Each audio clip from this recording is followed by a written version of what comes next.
Life is ongoing. There is no interruption to life. So-called death is not an interruption. It is not even a pause. There are no pauses.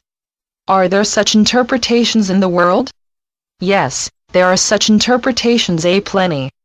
Life on earth is not an eclipse of life in the subtleties of heaven. Heaven and earth are ongoing. There is no interference except as perceived on earth. Life on earth is filled with masquerades. Whole societies are built on masquerades. There are even those of my children who sign up for what the world calls villainy. Others may choose to be recipients of villainy in the world. There are trades made. Whether you would choose life in the world as it is or you would not, life in the world is perfectly life in the world as it shows up. Not perfect, yet perfectly displayed, even as anyone possessed of his or her full faculties would not display the impulses that appear to sometimes take over in the world.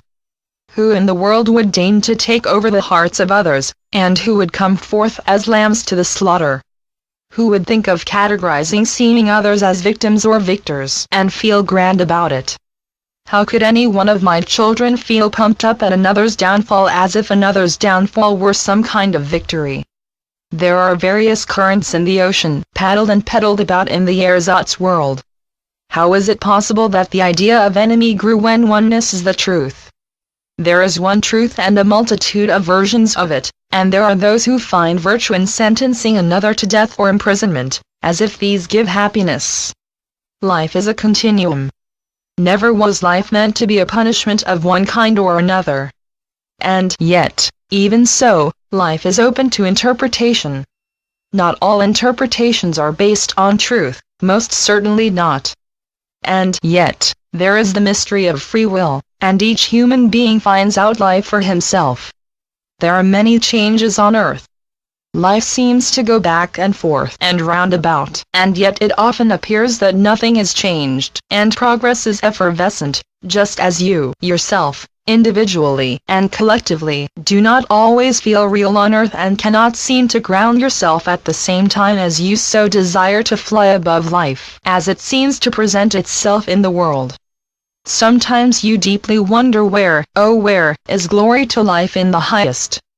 Where has it gone? And yet you have a recurring belief in it, and there are times when you actually experience glory and envision it and catch it in your hand. It would seem that this is up to you. You are the one. You are the ones. Life is up to you. No more thinking, please, that life is a pity. Life is a wonder even when it does not seem to be full of the wonder you would prefer. You may feel dismay more than you feel upliftment.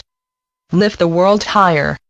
When you lift, the weight of the world is not on you, and yet, the weight of the world does depend upon you.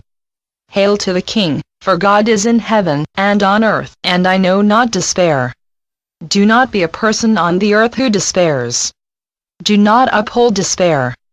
Uphold good fortune and blessings that inspire the hearts and souls of those who inhabit the earth. Your inheritance is mightier than what you may see before you, and so you must leap to the forefront of the world and raise its spirits and good-heartedness. Be the first. Certainly, do not be the last.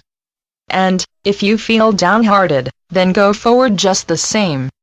You are here on earth to sail forward beyond any maelstroms that you yourself read and hear about or seem to see. Now is the time to support love on earth and all good to all my children, including yourself. If you cannot aspire to all good, then aspire to the good of all. Upon all that is holy, I witness your love elevating earth and reaching a high water mark. Blessed be you for the good you do.